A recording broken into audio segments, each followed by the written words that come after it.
Hello there.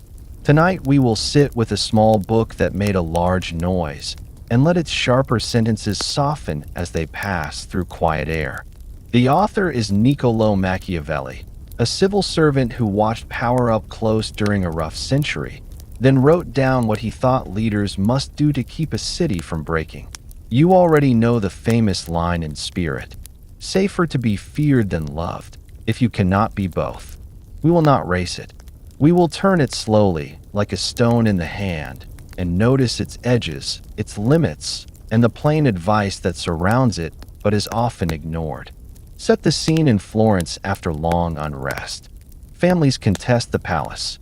Armies change banners more quickly than seasons change. Promises made at noon are useless by evening, because the people who made them no longer hold the keys. Machiavelli does not write as a priest or a poet. He writes as a clerk who has counted the costs when order collapses and thieves become ministers. He prefers a leader who is steady, predictable, and a little hard, to a leader who is generous for a month and ruined by spring. When he says fear can be safer than love, he is not celebrating cruelty. He is warning that affection fades when fortunes turn, while the certainty of consequences, applied without hatred, can last through storms. We will walk through what he actually says. Why a ruler should avoid being hated more than he should chase being loved. Why keeping faith, promises, is good, yet knowing when others will not keep theirs is necessary. Why appearances matter because most people do not have time to inspect the engine, only the dashboard. Why laws are kinder than the whims of men. Why light punishments given quickly can prevent heavier punishments later. We will notice how often he tells a prince to spare property, to respect custom, to avoid touching what makes ordinary life bearable, because hatred grows from injuries that feel personal. As you listen, let the loud phrases settle into context. Fear, in this book, is not terror in the streets. It is the predictable knowledge that rules will be enforced, even when affection wavers. Love, in this book, is not deep loyalty. It is often a mood that rises with prosperity and falls when grain is scarce. Machiavelli prefers the kind of order that lets bakers bake and sailors sail. He would rather a city sleep through the night than applaud at noon and riot at dusk. That is the temperature we will hold, low, steady, and clear. Breathe in as if the city walls were strong. Breathe out as if the streets were emptying after market day, shutters closing, lamps being lit. When you are ready, we will begin with the man, the moment, and the narrow path he offers between affection that fails and cruelty that destroys. Begin in a narrow street after market day, shutters closing, the last carts murmuring home. Florence has argued with itself for a century. Families rise and fall. Armies change flags faster than seasons. Alliances last a morning. In one office off a stone corridor sits a man who has spent years writing letters that try to keep today from undoing yesterday. Reports to princes, notes from embassies, instructions to captains.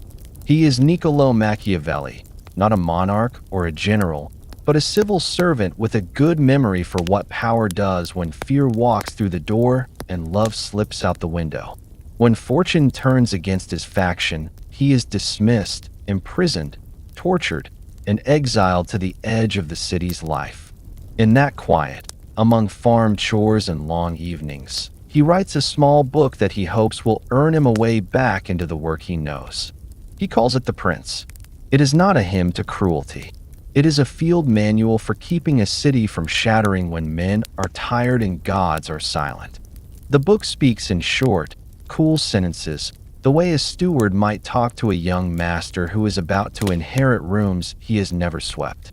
The advice is often unadorned because the hour is late and the risks are not theatrical. They are bakeries closing, wages going unpaid, streets becoming unsafe. A prince, he says, should aim to be both loved and feared, because a city sleeps best when affection and respect meet in the middle. But if he must choose, and in storms there is often a choosing, fear is safer than love, provided it does not turn into hatred. Fear in this sense is not terror in the square. It is the predictable knowledge that rules exist and will be kept. Love in this sense is not deep loyalty. It is a mood that rises with prosperity and falls when grain is scarce. People will cheer a generous hand at noon and desert it at dusk if they think the generous hand cannot keep them safe. A leader who is slightly stern and reliably just shelters more lives than a leader who is adored until the wind shifts. Machiavelli's measure is always this: what keeps ordinary life possible.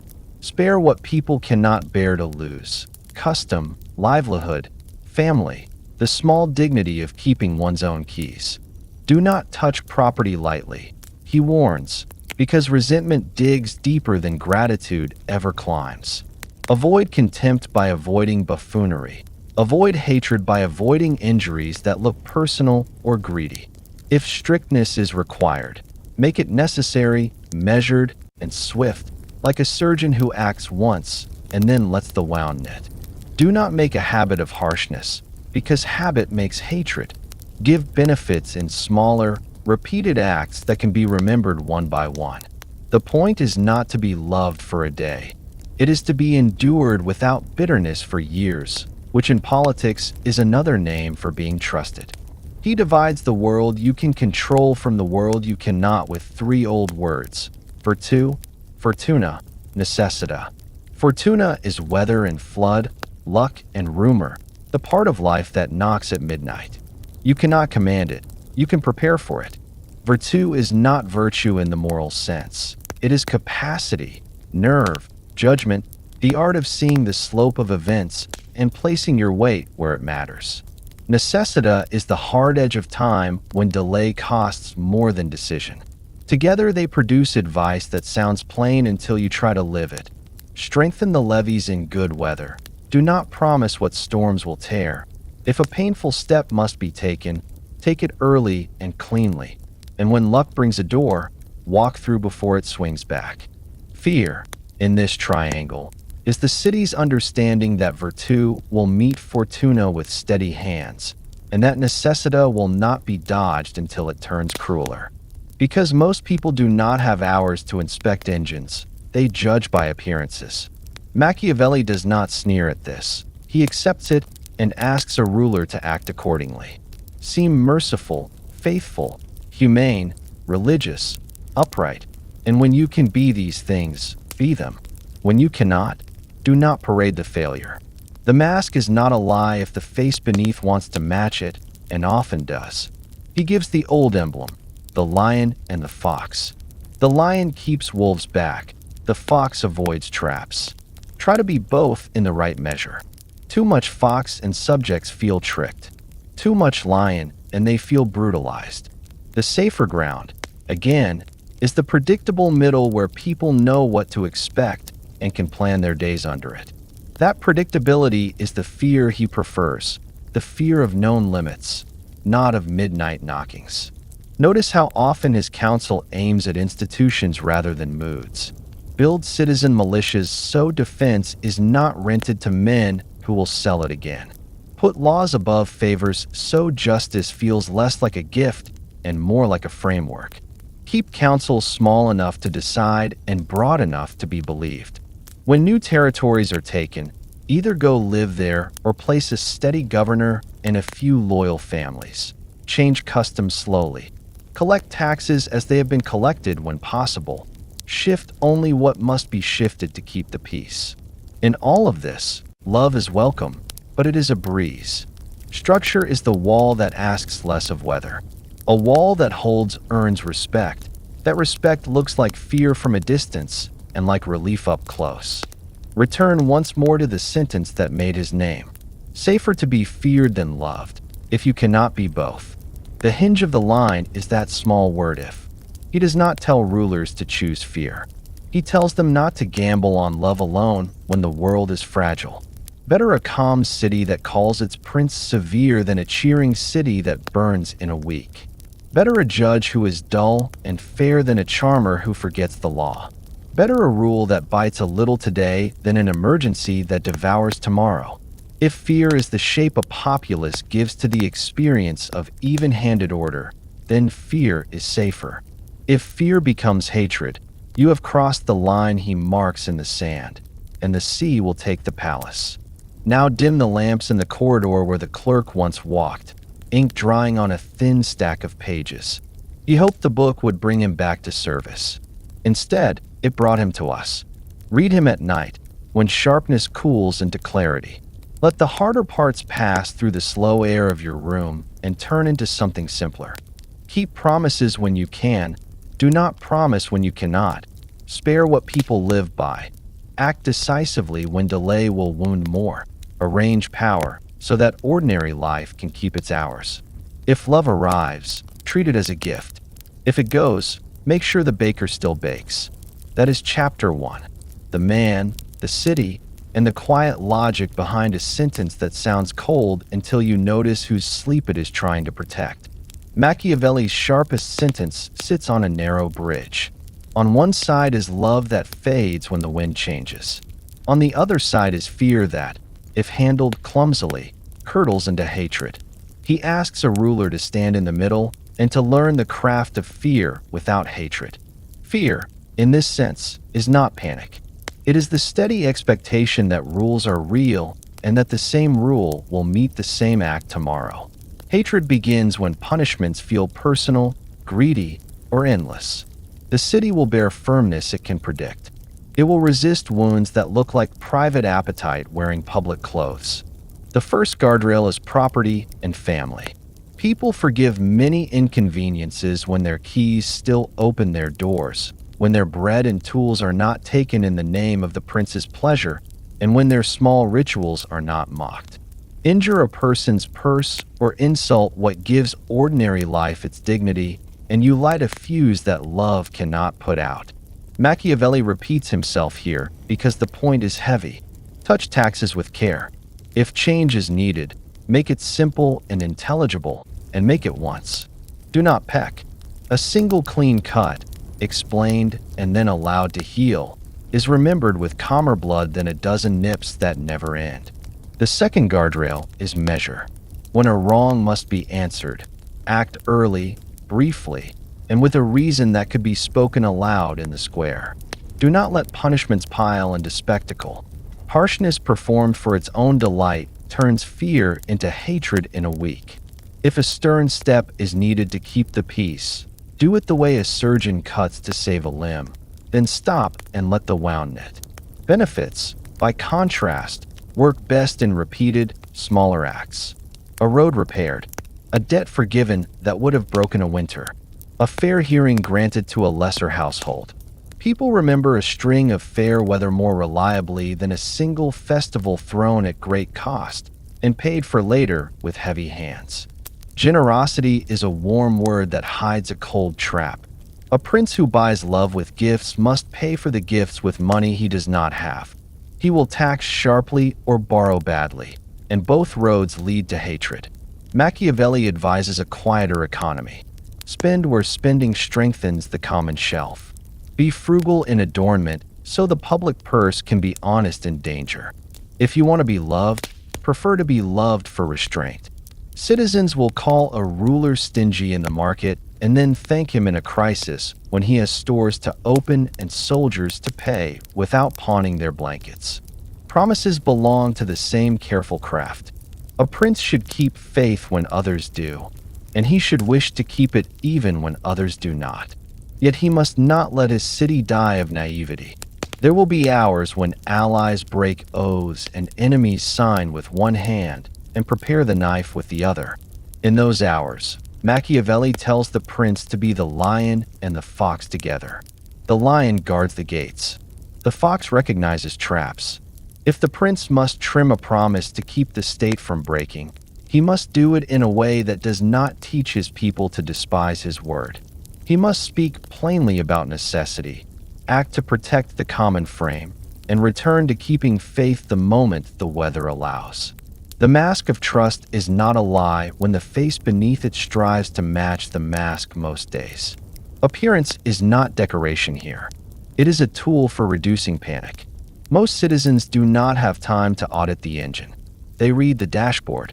A ruler who presents as calm, religious in the civic sense, merciful in tone, and just in habit lowers the noise of a city even when the workshop behind the wall is busy. The point is not to trick, but to signal. When the prince appears steady and the signals prove true often enough, people plan their days again. Bakers bake. Sailors sail at dawn. Markets open on time. The mild fear that remains is not dread. It is the respectful knowledge that the rules will stand if tested. Mercenaries reveal why Machiavelli presses for this steadiness.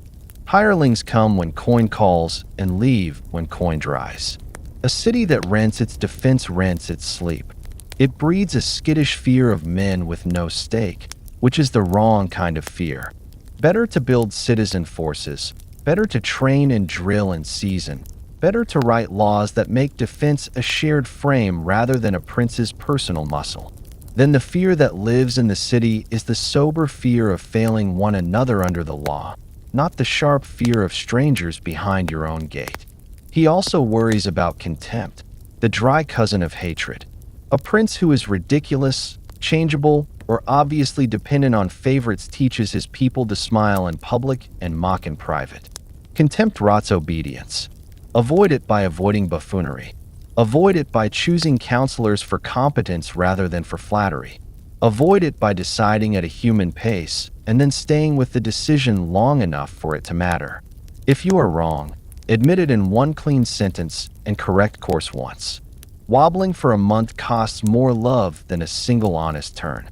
The balance Machiavelli wants begins to look simple when you set it in ordinary light. A city sleeps under rules that are felt as firm, even-handed, and limited. The ruler avoids touching what feels like the citizen's own soul, which is to say the home, the craft, the hope of feeding a family tomorrow. He spends less on display and more on the quiet costs of peace. He acts decisively when delay would make wounds worse. He does not decorate his cruelty. He avoids it because it is expensive. When he must be hard, he is hard once, and for a reason that can be spoken without shame. Think of fear here as the low hum of a well-kept machine. It is there. It reminds the hand not to push it carelessly. It does not shout. It does not strike without pattern. Love may visit such a ruler in gentle ways. Festivals will still be pleasant. Speeches will still be applauded. But the city's main feeling is relief, which is a cousin to trust. People can live. They can plan. They can teach their children what tomorrow looks like. If affection fails in a bad harvest, if applause is thin in a hard winter, the rules remain and the baker still bakes. That is the safety Machiavelli prefers. Close the chapter with a plain picture. A magistrate signs a judgment at a sturdy table. The law he applies today matches the law he applied last month. The fee is known. The appeal is possible. The punishment is finite. He rises without a speech. Outside, shutters open because dawn has arrived on time. In such a city, love can come and go like weather and the roof still holds. Fear lives there, yes, but it is the kind that keeps hands careful around tools. Hatred does not find a purchase because the blows are rare and the reasons are known. This is the ground under the line, safer to be feared than loved, if you cannot be both. It is not an anthem. It is a quiet recipe for sleep. Machiavelli keeps returning to two old forces with new meanings. Fortuna, which we can hear as weather and flood, rumor and chance. And virtu, which is not moral virtue but the living skill to read a slope, place weight, and move at the right moment. He says fortune rules half our actions, perhaps more, but leaves the rest to us. Read that slowly. Half is a great deal, but not everything. The city sleeps better when its keeper spends sunny days repairing levees and storing grain, not composing speeches about rain. In a quiet hour, he measures the banks. In a loud hour, he does not argue with water. This is the temper Machiavelli wants, steady in preparation, decisive in weather, and humble about the share that never belonged to us. He offers a picture that is easy to hold at night. Imagine a river that runs gently most months, then swells and breaks its banks in a wet season, pulling trees and fences down and carrying barns a mile. If no embankments were built when the stones were dry, disaster looks like fate. If walls were raised, channels cleared, and spill fields kept empty in fair weather, the same flood becomes work rather than ruin. The point is not to curse rain. The point is to do sober labor before it arrives. In politics, this looks like training citizen soldiers before you need them, repairing walls before you hear drums, securing stores before prices turn, building councils that can decide while voices are still even. Love will not hold a city together if water rises. Levees will. Virtue is not loud in his telling. It is a bundle of ordinary capacities that survive contact with luck. Judgment about timing. Nerve when delay would cost more than a bruise. Thrift in peace, so there is coin in trouble. The habit of listening to difficult men without being captured by them. The readiness to change means while keeping ends. The same ruler who seems prudent in spring can seem timid in winter if he refuses to adjust his gait. Machiavelli warns against one-temper rulers, those who succeed only in seasons that match their nature. The fox who distrusts everything wastes a fair wind. The lion who charges the same wall every year teaches the wall to wait for him and wins nothing but broken horns. The safer craft is to keep both masks within reach and to know when to change them. Timing is the plainest part of this art. Opportunities come like doors that swing on their own schedule. You cannot make them, but you can be standing near the hinge. A new ally sends a message at dusk. You answer before dawn and the road opens. A town sours on a cruel governor. You replace him early with a steady one, and hatred drains before it turns to revolt. A policy shows its teeth in small ways. You cut it back while it is still a twig and spare yourself the work of felling a tree later. This is not magic. It is the opposite. It is the habit of treating the first sign as enough to act on, and the second sign as already late. Machiavelli's most controversial advice fits inside this river craft. If a painful act is necessary to preserve the frame, dismissing a corrupt captain, dissolving a poisonous faction, ending a ruinous promise, do it early, cleanly, and once, then stop and explain the cause. He calls this severity well used, when it prevents larger harms that would cost the city more blood and more hatred in time. He pairs it with a second rule: distribute benefits slowly and repeatedly, so people can feel them and plan around them. A festival buys a day of love and a week of bills. A repaired road buys years of quiet gratitude. He is not praising cruelty. He is pricing outcomes. Appearance returns here, not as theater, but as a signal system for managing fortune. Most citizens read the dashboard, not the engine. If the prince presents as devout in public duties, measured in speech, careful with money, and constant in law, rumor has fewer gaps to fill when weather turns. Panic is cheap in a city that cannot tell where its keeper stands. Calm is cheaper still when customs are respected, property is safe, and the courts speak in the same voice each month.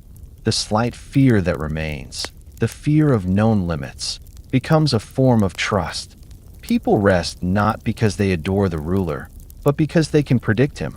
Notice, too, how he prefers structures that do not tire. Mercenaries tire when money thins.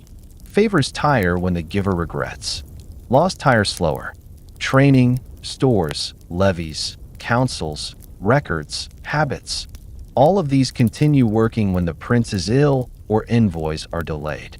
They are the wooden parts of the boat that keep floating while fortune argues with the wind. A ruler who builds these things while he is safe earns more credit than a ruler who waits for crisis and then tries to buy miracles. The first is called dull until the day he is called necessary. The second is applauded until the day he is called late. If you want to draw a quiet lesson for a smaller life, it is this: treat news and luck like weather. Do not beg for sun. Keep a cloak and a lamp. Make a simple plan that survives a bad week. One bill paid early, one tool kept sharp, one friend cultivated while the road is easy. Change your method when the season changes. Keep your aim when the road bends. Speak plainly when action is needed, and stop before you make a theater of it. Praise will visit in fair weather and leave when it rains. Do not tie your roof to praise. Tie it to beams you raised when the sky was clear. Return to the river before sleep. The banks are lower where the ground was neglected. They are higher where someone worked with a shovel when no one was watching. Machiavelli is asking for that shovel. He will let fortune own the flood, but he will not let fortune own the city. If the hour allows, he stacks stone. When the hour denies, he moves people to higher ground. Between the two, he does not write speeches about water.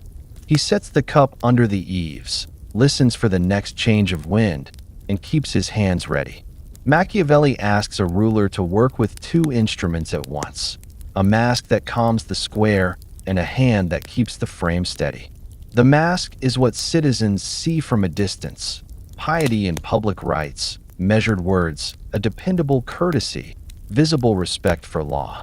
The hand is what actually moves levers, appointments, budgets, garrisons, roads, courts.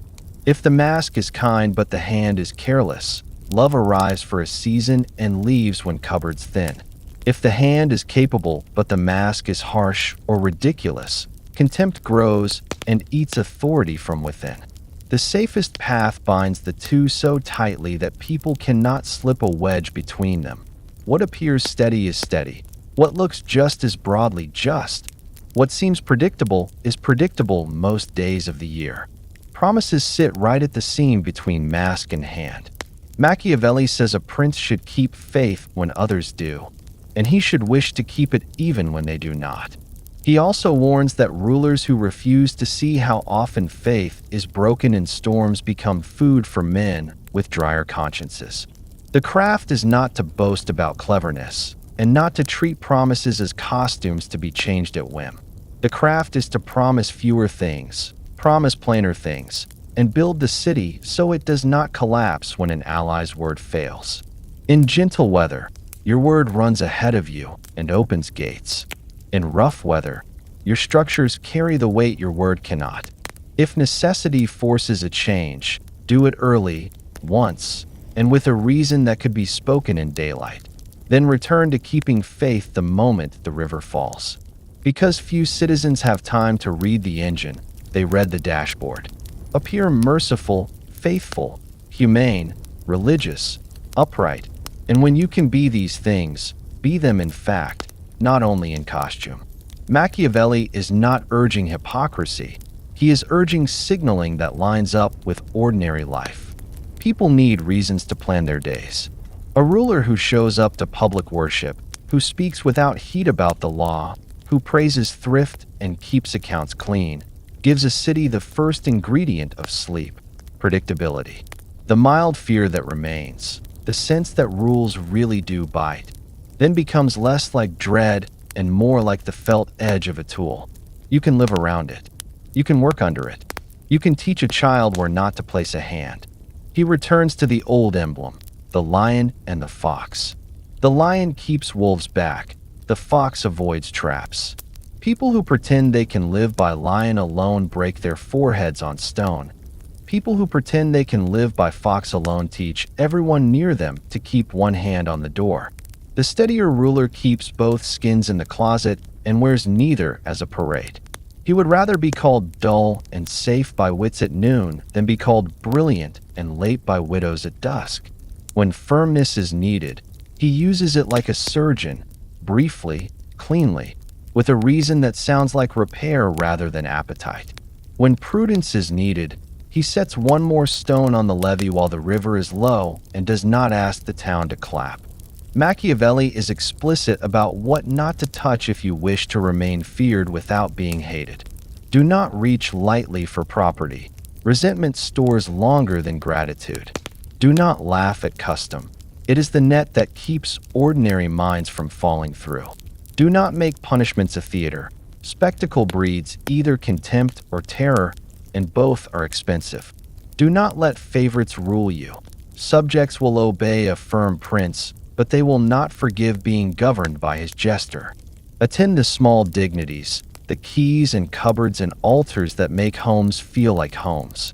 A city that senses its inward life is safe can accept sternness at the edges. A city that feels mocked or milked ends by hating even just laws. Counsel is the quieter flank of the mask. Pick few advisors, not because many are wicked, but because many are slow. Invite contradiction in private and forbid it in public. Decisions spoken in one voice are easier to live under than decisions gnawed by public quarrel. Reward the counselor who tells you truth that pinches and then helps you carry it. Set aside the counselor who brings you the comfort of mirrors.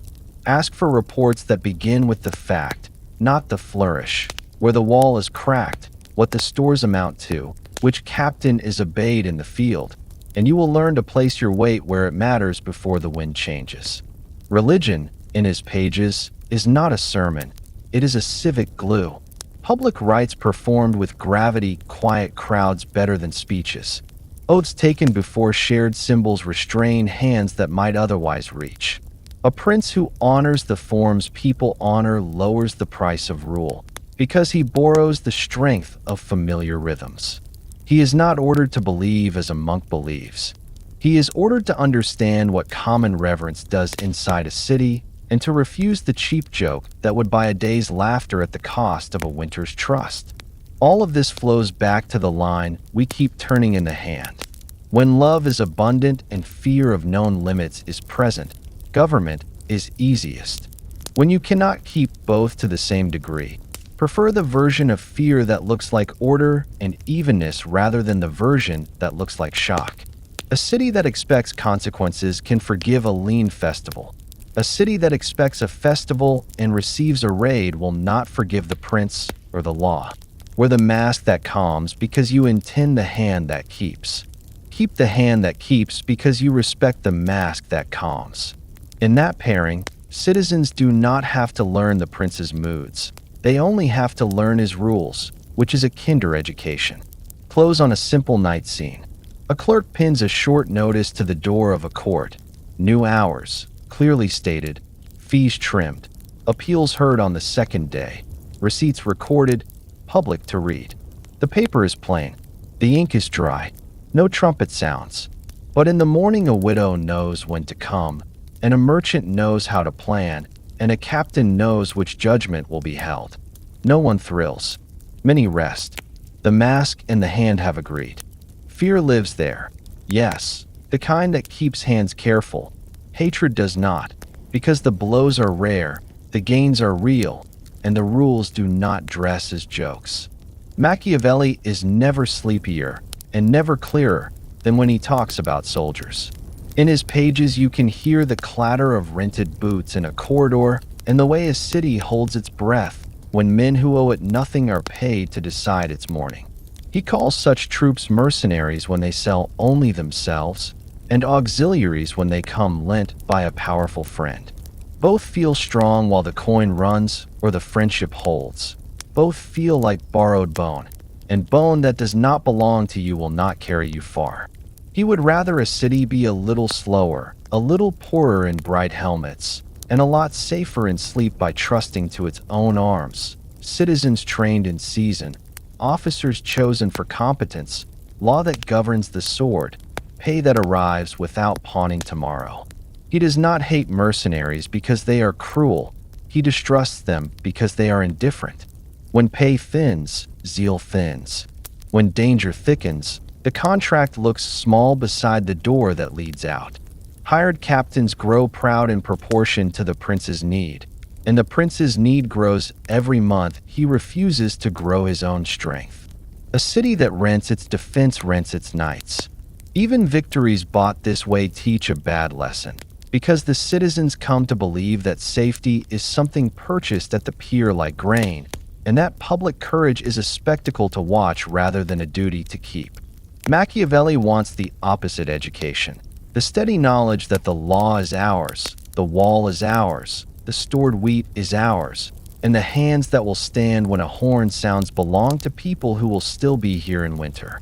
Auxiliaries look nobler and are often worse.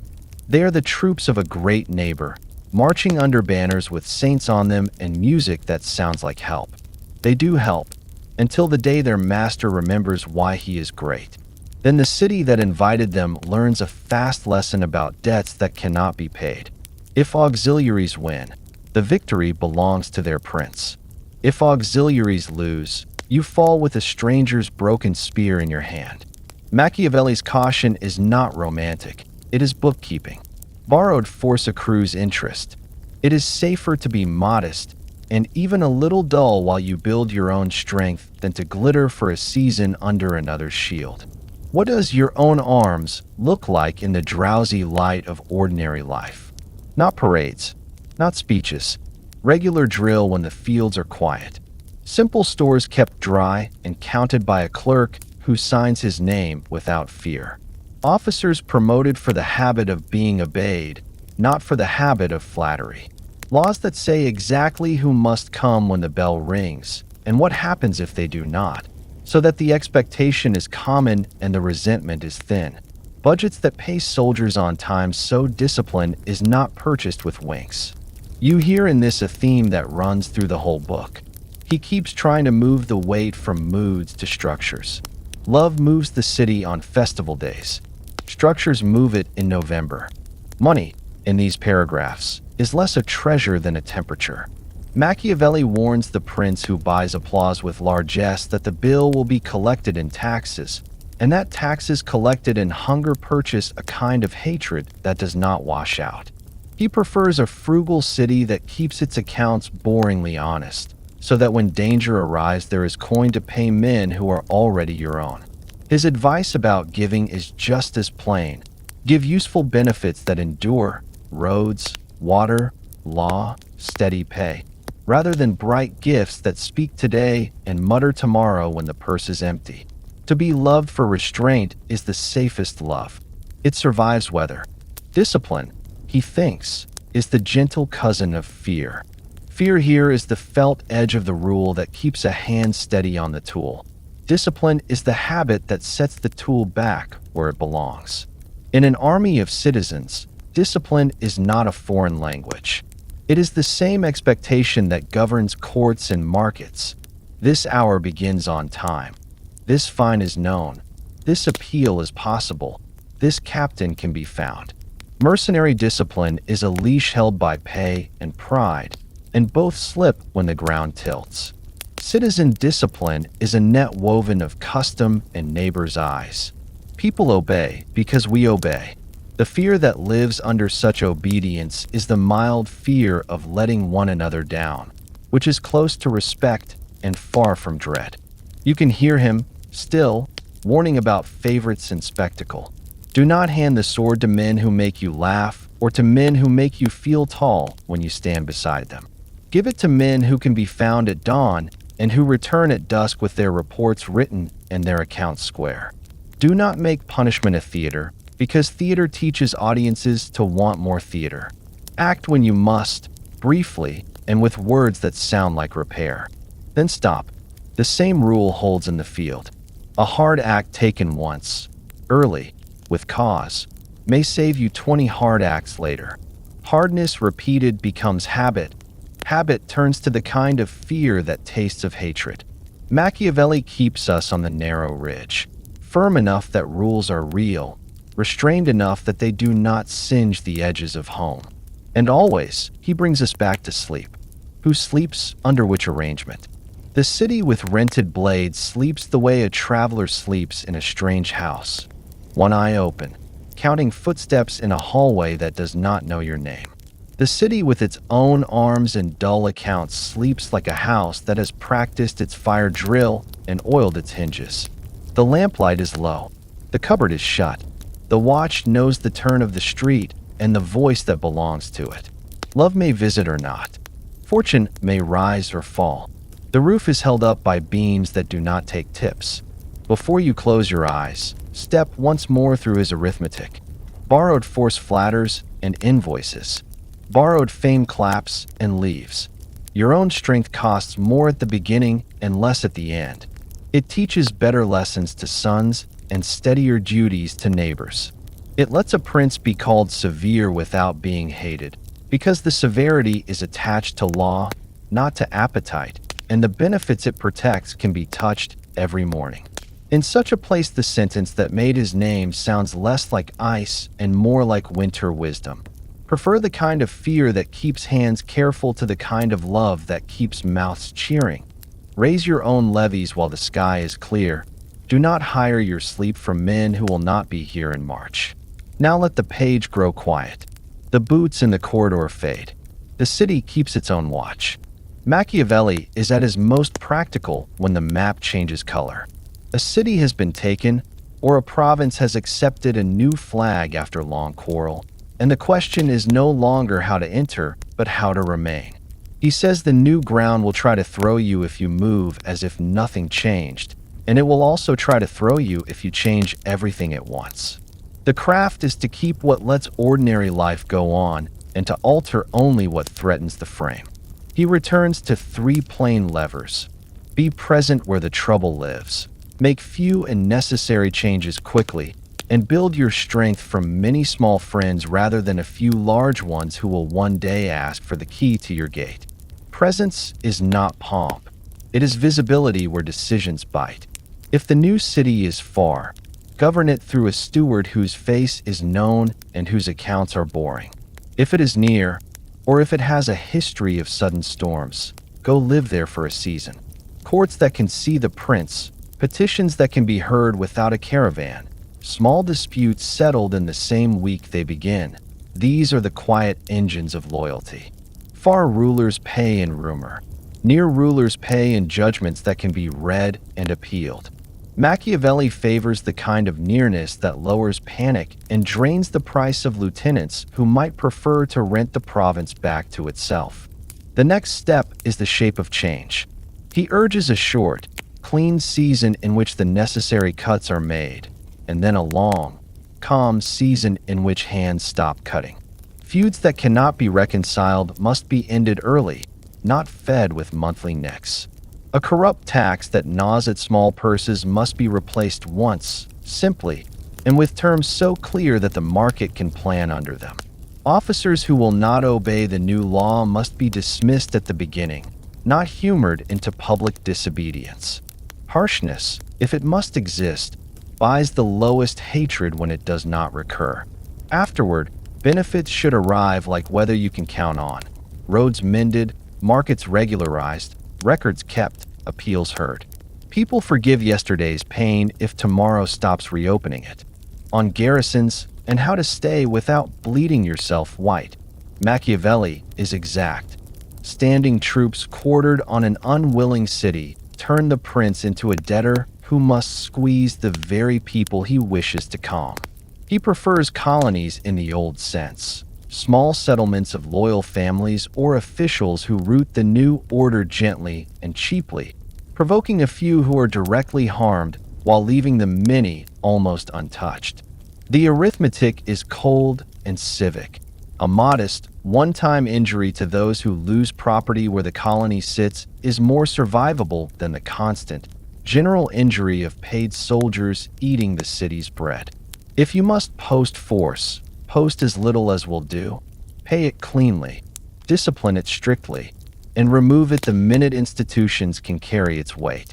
Customs and old laws are ballast. Change them slowly, and only where their shape threatens the frame. People do not live by constitutions alone. They live by familiar doors, the way contracts are sealed, the day markets meet, the pattern of feast and rest, the little rites at the edge of life that make a house feel like a house. Machiavelli says plainly, if you can rule under the old laws, do so and be praised for restraint. If you must change them, change with explanations that can be spoken in daylight and with compensations that can be felt. A city that wakes to find its alphabet rearranged grows frightened enough to listen to anyone who promises yesterday back, and panic breeds enemies faster than soldiers can count. He is cool about great lords and warm about small allies. A few powerful patrons who helped you enter will ask for rents you cannot pay forever. They expect a share of sovereignty, not gratitude. Many small households who gain safety and predictability under your rule will ask for little and will defend what they were given because it is theirs. Do not let one large friend become a second prince. Do let 100 shopkeepers discover that prices are stable and courts are brisk. Do not lay your weight on a pillar that can bargain with you. Do lay it on a floor made of people whose hopes are modest and whose patience grows when the street is quiet. Administration is the soft side of conquest, and he spends ink on governors and counselors. Choose a governor whose vices are small, whose hours are early, and whose report begins with fact. Judge him by two measures: whether the weak can find him, and whether he is short with flatterers. Audit him in person without ceremony. Rotate officers before affection hardens into private fief. Keep the door for truth open, one channel where men can speak without trimming their words to your temper, and keep the door for theater closed. Nothing rots new ground faster than a court that acts plays while the market wonders whether coins will keep value by winter. He returns, again and again, to appearances that match substance. In a fresh territory, the city reads the dashboard more than ever. The prince's public devotions, his courtesy to local forms, the cleanliness of his accounts, the predictability of his punishments. If you mean to rule by law, show yourself obeying law. If you mean to spare property, show your own purse being governed by restraint. If you mean to honor local rights, stand under their roofs with respect. These signals are not perfume. They are handles for citizens who must decide whether to give you information, taxes, and sons. When signals and actions align, trust grows in the space where love and fear meet. The old warning about flatterers grows teeth in conquered places. New rulers are most vulnerable to praise that promises shortcuts. Machiavelli's cure is narrow and firm. Allow contradiction only from chosen counselors and always by invitation. Forbid it in the square. Punish it at court if it hides in jokes. Reward it if it comes as a clear report with a proposed repair. A prince who hears only mirrors will learn about hatred from the noise of a door being forced. A prince who hears unwelcome truth early will often spend less harshness later. The ear you train today is the sleep you keep tomorrow. Stability, at the end, is less mystery than rhythm. Be present until rumor grows bored.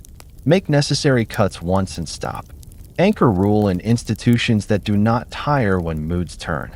Prefer the gratitude of many small lives resuming their hours to the applause of a few grand houses polishing their rings. Keep the mask calm because the hand beneath it is steady. Keep the hand steady because the mask reminds the crowd to wait for law. The fear that remains will be the mild fear of known limits, and hatred will fail to find its daily food. Close on a small picture fit for sleep. In the new quarter, a clerk tacks up a list in a language people can read. Market days set, weights and measures named, fees posted, appeals heard on the second morning, soldiers billeted only at the edge, pay disbursed on the first. A widow reads the hour and turns home knowing when to return. A mason notes the fee and measures a wall. A merchant sees the seal and sends for stock. No trumpets, no festivals, only the felt relief that tomorrow will resemble today. New ground, old roots. The city exhales. In every restless city, there is a fear that does not appear on proclamations, the fear of plots whispered behind shutters. Machiavelli treats this fear without drama. He notes that conspiracies are fragile machines. They need many parts to move at once, and anyone can refuse to turn. They fail for simple reasons. Someone loses nerve. Someone seeks favor by confessing. Someone misreads the hour. Someone talks when wine is near. What keeps such machines from even being built is not a prince's cleverness alone, but the temperature of the city. Where most people feel their ordinary life protected, they have little appetite to shelter plotters. Where many feel injured or mocked, conspirators find listeners and doors that open. Thus his quiet rule: lower grievances, avoid contempt, and the walls will need fewer sentries at night. He separates hatred from contempt and treats both as poisons with different flavors. Hatred grows from injuries that touch purse, family, custom, the felt edges of life. Contempt grows from a ruler who appears ridiculous, changeable, vain, ruled by favorites, unable to keep his own schedule or steady his own voice. Hatred sharpens knives. Contempt removes the hands that might have held the knives back. Machiavelli asks a prince to blunt hatred by sparing property, honoring familiar forms, and keeping punishments rare, necessary, and finite. He asks him to starve contempt by presenting competence in small dailies. Be found at the hour you announce, close the account you open, decide in a human time, and avoid the stage play of moods. Cities forgive sternness. They do not forgive being governed by a joke.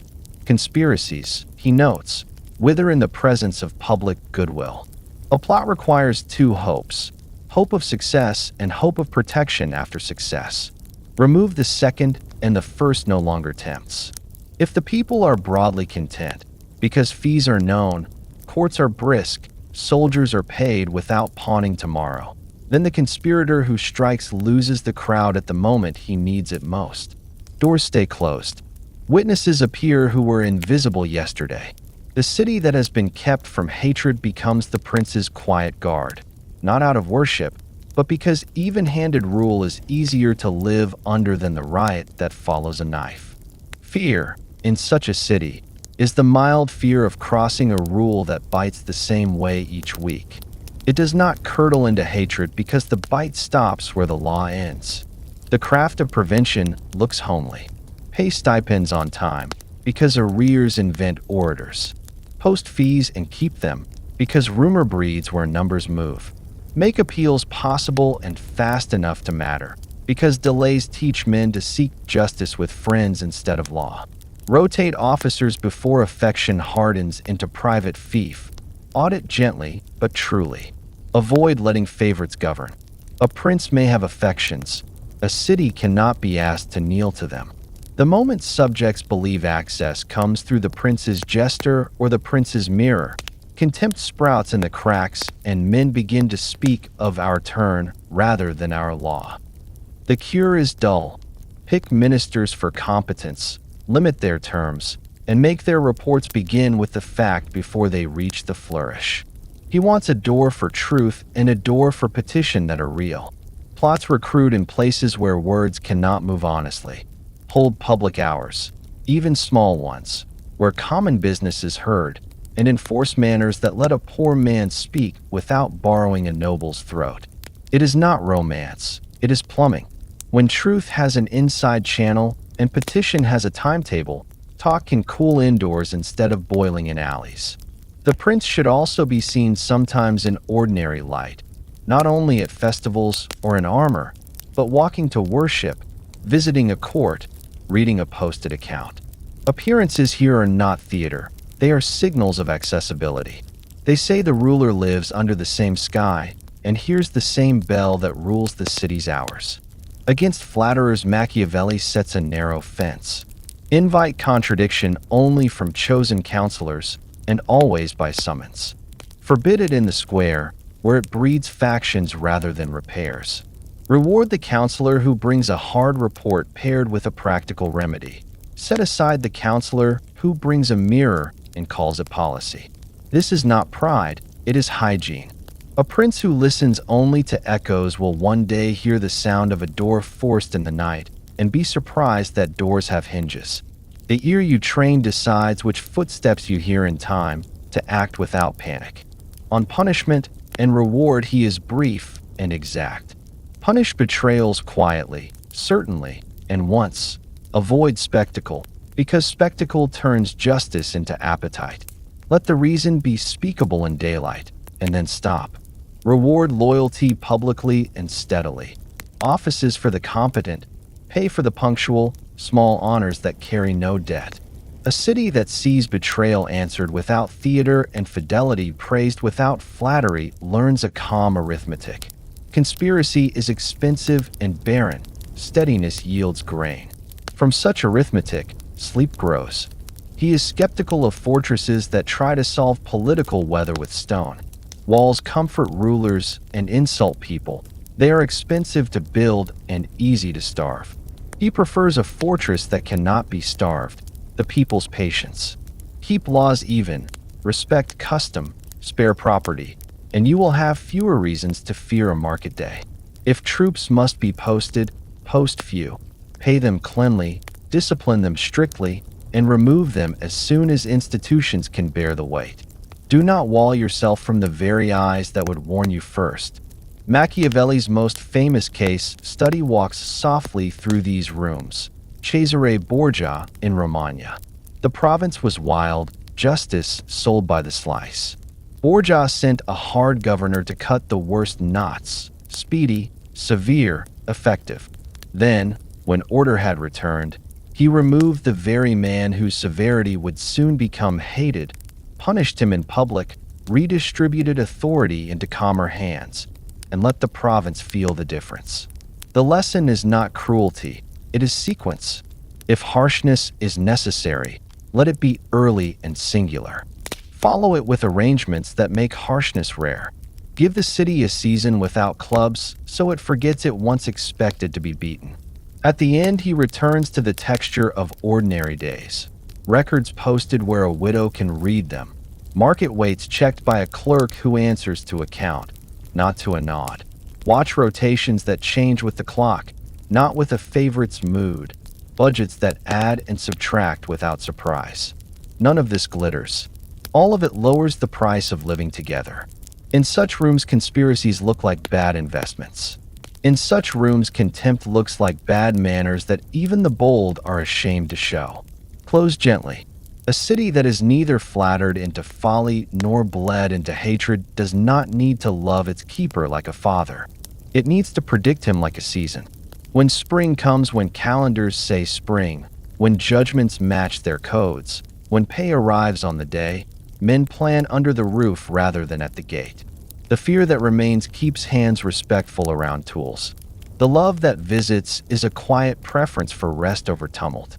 And the plots that sometimes trouble the night find fewer places to rehearse, because the morning is already spoken for by bread, by hours, and by law.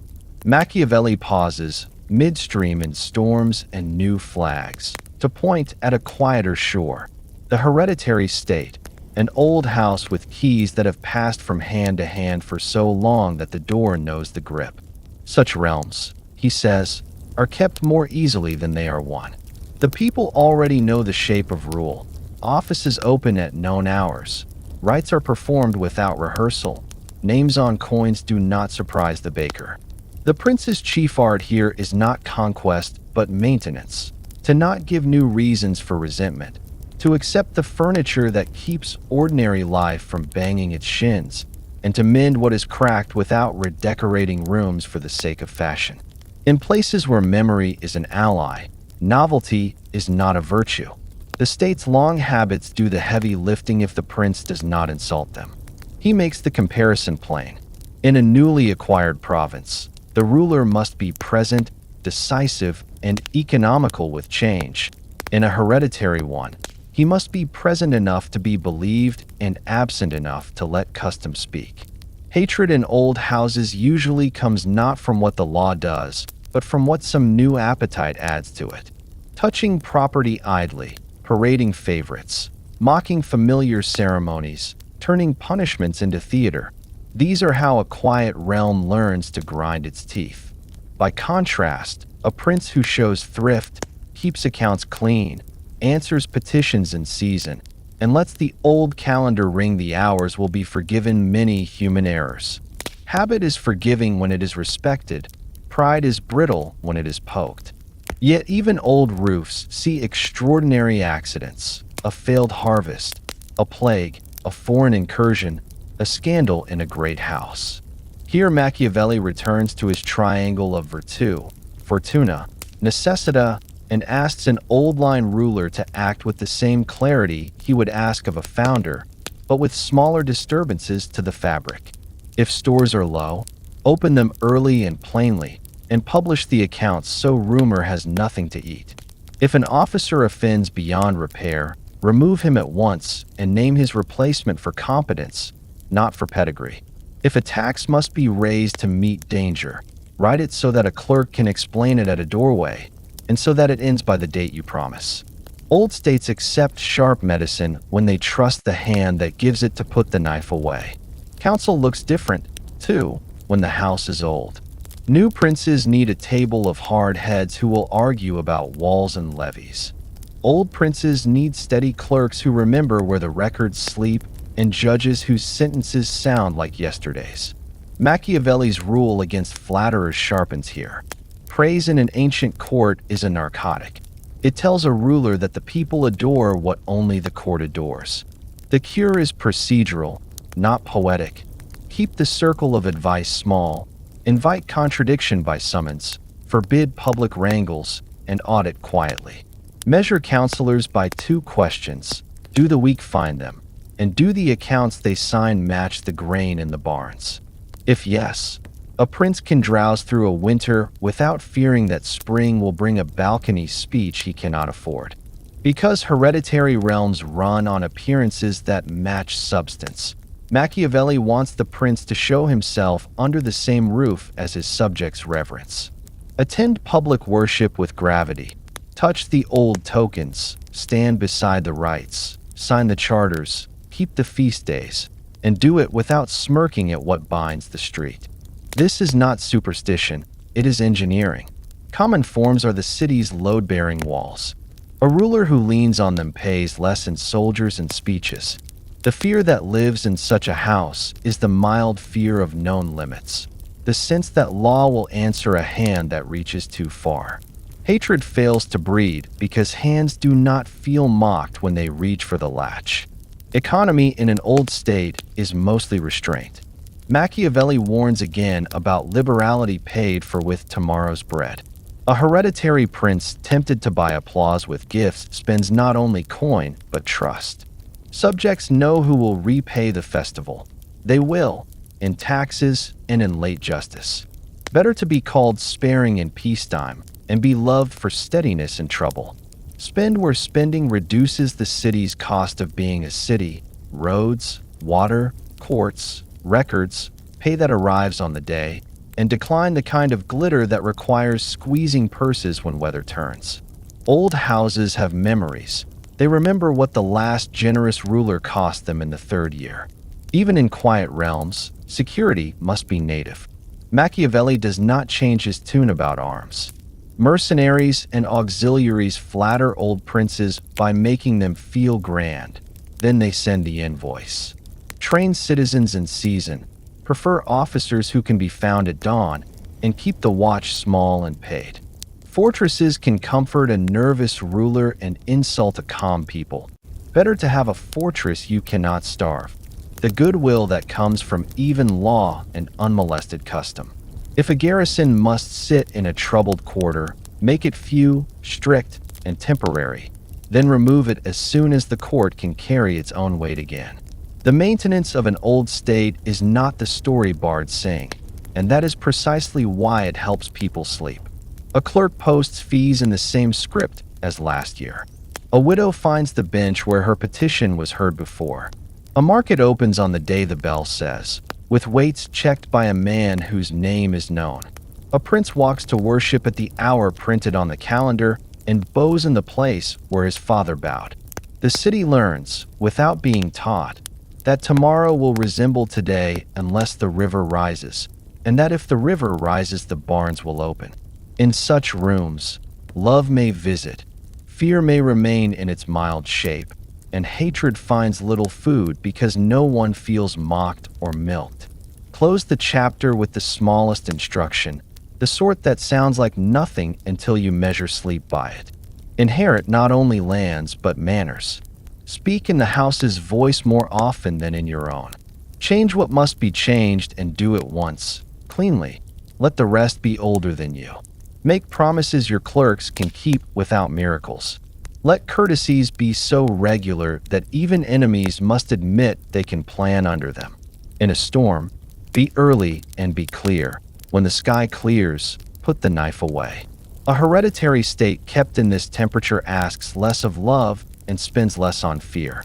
It lets the baker bake and the sailor sail and the child learn the hour by the bell.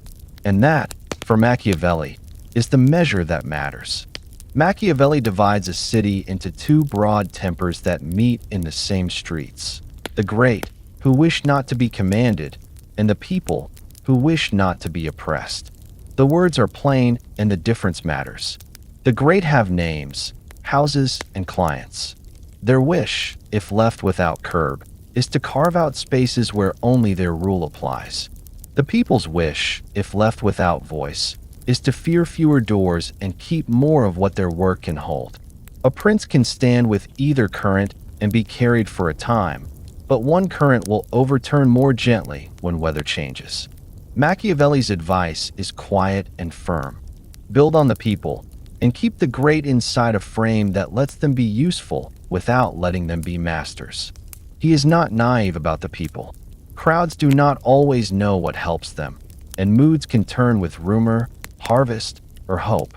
But he thinks the desire of the many, to live, to work, to keep their keys and tools, is easier to satisfy with law than the desire of the few, to rise above law. The people accept even-handed rules that bite everyone in the same place. The great negotiate rules to their own shape. A prince who leans on the many buys a broader, steadier base for the weight of winter. A prince who leans on the few must pay for every season in favors, and will one day be asked for what he cannot give without selling the city that pays him.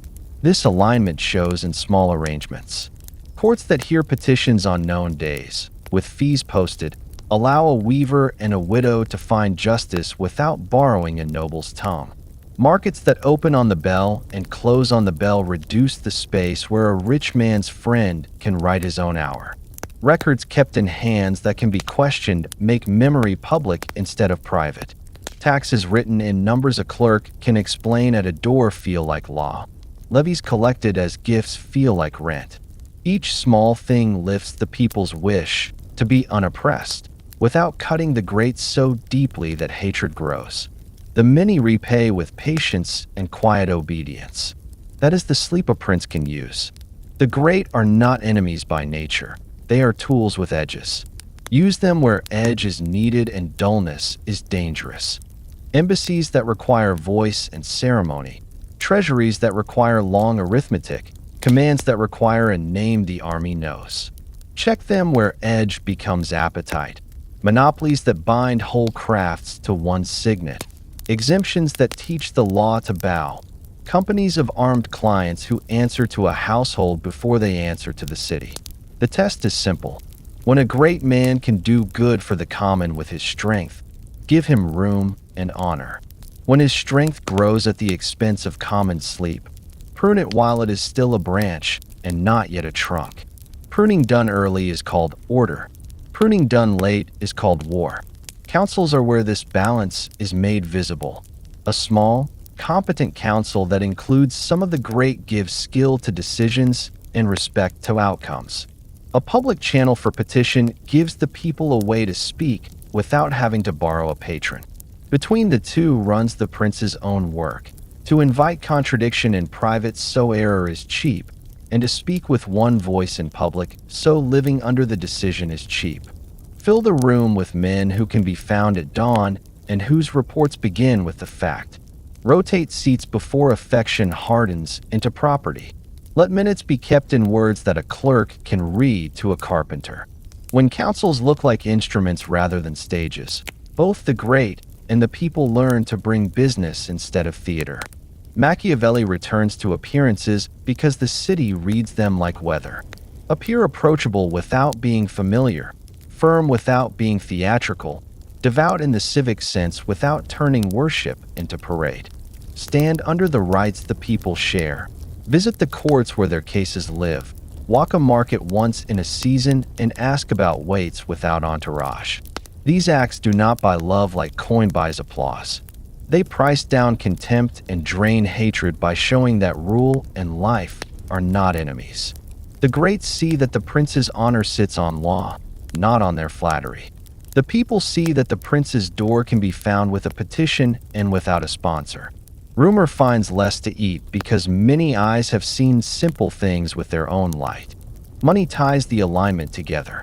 A prince who purchases the great with liberality pays for his gifts with the people's purse and breeds the very hatred he fears. A prince who purchases the people with sudden festivals and rare largesse trains them to expect noise and to forget the road. Machiavelli's cure is dull and effective. Spend on structures that cut the cost of being a citizen. Roads, water, courts, records, stores that open in bad years, pay that arrives on the day. These are benefits that the great cannot pocket and that the people can feel every week. Love does not rise like trumpets for such things. Sleep rises like bread and stays. Punishments and rewards should follow the same line. Punish the great quietly and certainly when they injure the common frame. Embezzlement, private armies, law bent for a friend, and let the reason be speakable at noon. Reward them openly when they put their edge to public use, repairing a dike, funding a market hall that lowers every stall's rent, drilling a militia on the city's terms. For the people, keep punishments finite and known, not invented at the curb. Keep rewards small and repeated. Fees trimmed, waits shortened, appeals heard. Over time, the arithmetic settles. The prince's severity protects what lets us live. His generosity keeps the price of living from rising. The city pays him back with the kind of fear that looks like respect, and with a mild love that does not flee in a hard month. If revolt stirs, Machiavelli asks first what injury feeds it. If the great rage, look for property touched, honors withdrawn, or a favorite exalted above custom. If the people murmur, look for delays in justice, new exactions taken as old rights, soldiers billeted in kitchens, or jesters near the treasury. Repair what can be repaired without humiliating the law. Where the wound is named, bind it. Where it is appetite, do not feed it. Be early, be exact, be done. Then return the city to its ordinary diet of known hours and even waits. Revolts fade faster when markets open on time than when speeches grow clever. Close in the same key you began. Choose whose hopes you will carry. If you choose the great, your nights will be full of doorways and whispers, and the price of each season will rise. If you choose the people, your days will be full of small repairs, and your nights will belong to the bell that tells the hour. Machiavelli prefers the second not because it is noble, but because it is stable. A ruler can be feared in the mild way that rules are feared, and still be preferred to chaos. A city can be asked to obey without being asked to kneel to a house. In that temperature, conspiracies look foolish, flattery sounds thin, and sleep becomes possible, not the sleep of delight, but the sleep of ordinary safety, which is the kind that lasts. By the end of the little book, the sharp sayings have softened in the hand. What remains is not a roar, but a recipe. Machiavelli keeps asking a ruler to choose arrangements that keep ordinary life possible when the weather turns. That is the measure, not applause at noon, not pageants that shine and vanish. He wants levies higher than speeches, stores counted before slogans, courts that sound the same in winter as they did in spring. If love visits, welcome it. If it leaves, keep the baker baking.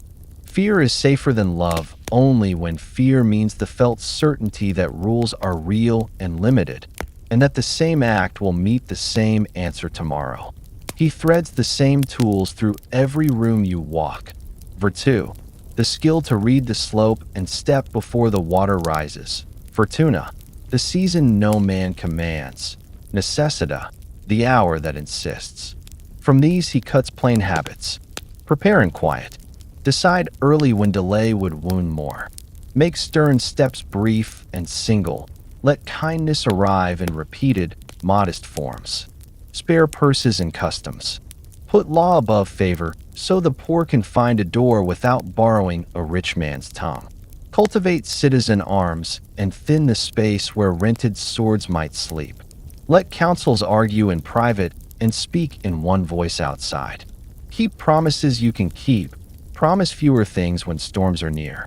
He never tires of appearances because he does not treat them as decoration. They are signals for people without time to inspect engines. If you present as devout in public rites, measured in tone, clean in accounts, predictable in law, And if your hand works to make these appearances true most days, panic grows expensive and rumor grows bored. Contempt dries up because there is little to mock. Hatred fails to eat because the blows are rare, explainable, and end where the law ends. Seen from the street, this is fear. Felt in a kitchen, it is relief. The city that can predict its prince can sleep even when it does not sing for him. His coldest counsel is also his most humane once you price it. If severity is necessary, use it the way a surgeon cuts. Early, cleanly, once, and for a reason that could be spoken at noon. Then stop and let the wound knit. If generosity is useful, give it in forms that lower the cost of being a citizen. Roads, water, courts, stores, pay on the day. Avoid gifts that must be repaid with taxes in hungry months. Avoid punishments that teach men to wait for theater. The cheapest love is bought with festivals and returned with bills. The most durable goodwill is earned by making tomorrow look like today unless the river rises, and opening the barns early when it does. When the map changes, he has you live where trouble lives or govern through a steward whose face is known and whose accounts are dull. Make the necessary cuts quickly and then stop cutting. Seed colonies rather than garrison every street. Change old laws slowly, and only where their shape threatens the frame. Gather many small friends rather than one great patron who will one day ask for the key to your gate. Choose a governor whose report begins with the fact, not the flourish. Reward truth told early and usefully. Remove flatterers who turn policy into mirrors. If you must build a fortress, build it in your people's patience. Stone walls comfort rulers and insult towns. He never lets you forget the price of borrowing.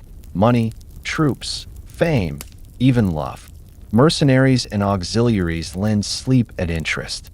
Liberality beyond your purse buys applause, and then hatred when the bill comes due.